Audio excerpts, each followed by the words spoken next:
Herkese merhaba arkadaşlar. Emanet Dizisi yeni bölüm analiz videoma hepiniz hoş geldiniz. Dizimizi daha rahat izleyebilmeniz için birçok altyazı dili eklemiş bulunmaktayım. İstediğiniz altyazıyı videonun sağ alt altyazılar kısmından seçebilirsiniz. Lafı daha fazla uzatmadan dizimize geçelim. Yaman'ın Seher'i terk etmesini istemiyorsanız, Ali ve Kiraz'ın birleşmelerini destekliyorsanız beğeni tuşuna basalım ve kaç kişi olduğumuzu senaristlere gösterelim.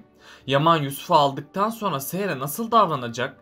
Yaman Seher'i konaktan gönderecek mi? Yaman Seher'in suçsuz olduğunu kendisi mi kanıtlayacak? Seher'in doğum gününde neler yaşanacak? İkbal ve Zuhal'in bundan sonraki adımları ne olacak? Ali, Kiraz'a evlenme teklif edecek mi? İşte bütün sorularınıza cevap vereceğim arkadaşlar. Hemen Emanet dizisinin yeni bölümüne geçelim. Seher gün geçtikçe daha çok üzülecek ve zayıflayacak. Çünkü Seher Yaman'ın kendisine neden kötü davrandığını bir türlü anlayamadı. Bu yüzden Seher Yaman'ın ne saklıyor olduğunu bilmek isteyecek. Seher Yaman'a bağırıp çağıracak ama Yaman ona kızgınlığın nedenini şimdilik anlatmayacak. Çünkü Yaman'ın Seher üzerine hazırladığı kötü bir plan bulunmakta. Hatırlarsanız Yaman Cenger ve Nedim ile görüşmüştü. Yaman o konuşmasında Yusuf sosyal hizmetlerden çıkartmalıyım demişti ve bir an önce avukatlara söylemelerini emretmişti. O zamana kadar kimsenin bu olanlardan haberinin olmamasını istemişti. Yaman şimdilik Yusuf'u düşündüğünden bu oyunu devam ettirecek. Bu süre içerisinde Yaman Seher'e psikolojik şiddet uygulayacak. Seher ise Yaman'ın bu öfke nedenlerine bir anlam veremeyecek. Seher bunun üzerine Yaman'ın eziyetlerine katlanmayı seçecek ve Seher Yusuf'un üzülmemesi için Yaman'ın tüm kötülüklerine katlanacak. Ama bu durum Seher'de kapanmayan yaraların açılmasına neden olacak. Çünkü bu süre içerisinde Seher'in psikolojisi gitgide bozulmaya başlayacak. Yaman ise Seher'e günden güne kötü davranmaya başlayacak. Önümüzdeki bölümde Nedim Yusuf sorununu halledecek. Bunun üzerine Nedim Yaman'ın yanına gidip durumu anlatacak. Yaman da gerekli evrakları sosyal hizmetlere gönderecek. Bunun sonucunda da sosyal hizmetler Yusuf'u Yaman ve Seher'e verecek. Tüm aile buna çok sevinecek. Yusuf da bir daha konaktan gitmeyeceği için sevinçten havalara uçacak. Herkes her şeyin yolunda gideceğini sanarken tüm gelir alt üst olacak. Çünkü Yaman Yusuf'un velayetini aldığı için Seher'e boşanma davası açacak. Bunun üzerine Yaman avukatlarını yeniden emredecek. Yaman'ın avukatları da Yaman'ın boşanma işlemlerini başlatacak. Önümüzdeki bölümde Seher habersizce Yaman'ın tüm emirlerini uygulayacak. Tam o sırada Seher'e bir mektup gelecek. Seher o mektubu görünce gözlerine inanamayacak. Çünkü Seher o mektupta Yaman'ın kendisini açtığı boşanma davasını görecek. Seher boşanma davasını görür görmez çok üzülecek. Bunun üzerine Seher Yaman'ın yanına gidip ona hesap soracak. Ayrıca Seher Yaman'a neden kendisinden boşanmak istediğini belirtecek. Yaman ise Seher'e tüm gerçekleri tek tek anlatacak. Seher ikinci darbeyi de sahte kanıtlardan yiyecek. Seher Yaman'ın söylediği sözleri duyunca kendisini savunmaya çalışacak. Seher defalarca Yaman'a kendisinin suçsuz olduğunu söyleyecek ama Yaman Seher'e asla inanmayacak. Yaman tam o sırada çocukluğunu düşünecek. Yaman annesinin evden kaçtığını hatırlayacak. Babasının da intihar ettiğini gözleri önüne getirecek. Ayrıca Yaman annesinin kendisine söylediği sözleri hatırlayacak. Yaman o sözleri hatırladıkça Seher'e bir kat daha öfkelenecek. Çünkü Yaman'ın annesi ona baban gibi olma demişti.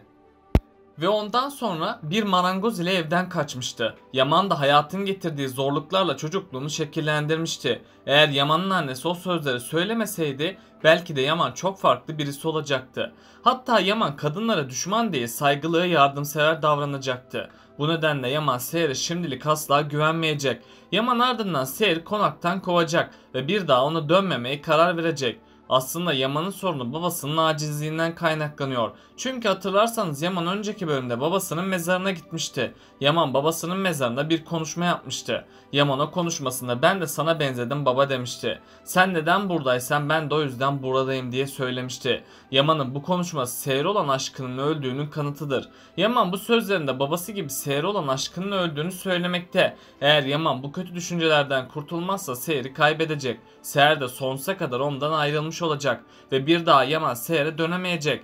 Ama büyük ihtimalle Yaman büyük bir hata yapacak. Yaman sosyal hizmetlerden Yusuf'u alır almaz Seher'i konaktan kovacak. Seher de ilk başlarda nereye gideceğine bir karar veremeyecek. Seher Yaman'ın kendisine ihanet ettiğiyle çok üzülecek. Bunun sonucunda da Seher'in psikolojisi tamamen bozulacak. Seher'in psikolojisi yerinde olmadığı için kendinden geçecek. Hatta Seher dikkatsiz davrandığı için yaralanacak. Bunun sonucunda da Seher hastaneye kaldırılacak. Ama Seher'e her zaman olduğu gibi yine hiçbir şey olmayacak. Nadire anne ve Fırat ise Seher'in hastaneye kaldırıldığını öğrenecek.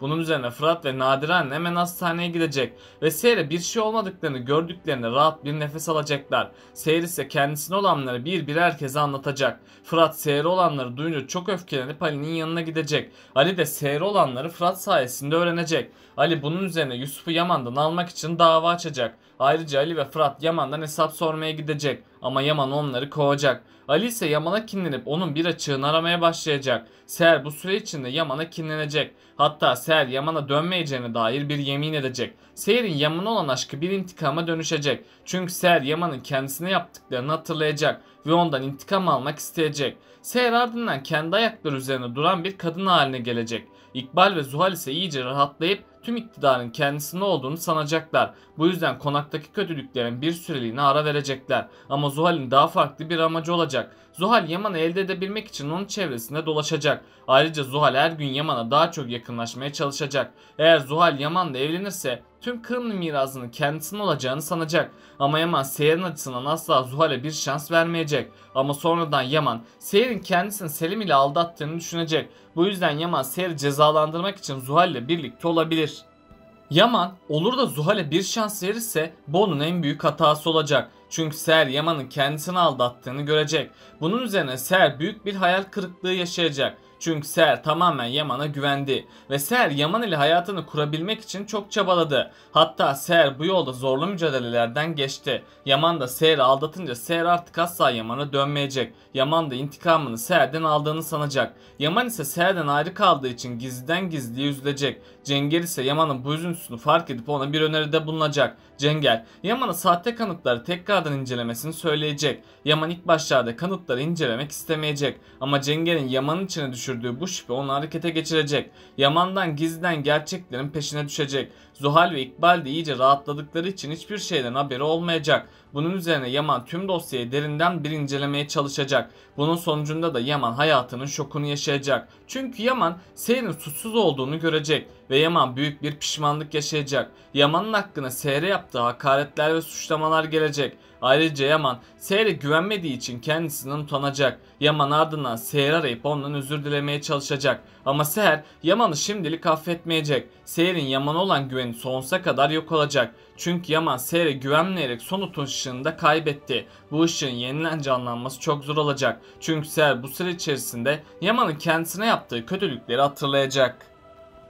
Ali de Kiraz'a aşık olduğu için ona evlenme teklifinde bulunacak. Kiraz ilk başlarda bu evlenme teklifini kabul etmeyecek. Ali de Kiraz'a baskıda bulunup onun kendisiyle evlenmesine razı edecek. Kiraz da bu evliliği onaylayıp onunla evlenecek. Ama Kiraz düğünden önce ölecek. Çünkü Kiraz yine başına büyük bir bela açacak. Kiraz başkasını kurtarayım derken kendi canından olacak. Ali de bu ölüme dayanamayacak. Tabi Ali de Kiraz'ın vedasıyla büyük bir yıkım geçirecek. Ali'nin hayatına sonradan yeni kişiler gelecek. Ama Ali uzun bir süre kendisine gelemeyecek. Yani Ali'yi de zor günler bekliyor. Fırat en son Neslihan için çabalamıştı. Ama Neslihan Bora'nın kendisini kurtardığını sanmıştı. Bora kirli planlarıyla Neslihan'ı kandırmaya devam edecek. Hatta Bora Neslihan'ın güvenini kazanacak. Bunun üzerine Bora Neslihan'ı unutamayacağı bir ders verecek. Çünkü Bora sonunda Neslihan'a hakaretler edip onu yarı yolda bırakacak. Her şeye rağmen Fırat Neslihan'ın yanında olup onu bırakmayacak. Çünkü Fırat Neslihan'a aşık olmuş durumdadır. Bu yüzden Fırat Neslihan'a duygularını itiraf etmek isteyecek. Ama bu hiç kolay olmayacak. Peki sizce Yaman gerçekleri gördükten sonra nasıl bir yol izleyecek? Aşağıda düşüncelerinizi bekliyorum. Bakalım siz bu konuda ne düşünüyorsunuz? Böylelikle bu bölümün de sonuna geldik arkadaşlar. Bunun gibi videoların devamının gelmesini istiyorsanız kanalıma abone olmayı ve bu videomu beğenmeyi unutmayın. Kendinize çok iyi bakın. Hoşça kalın.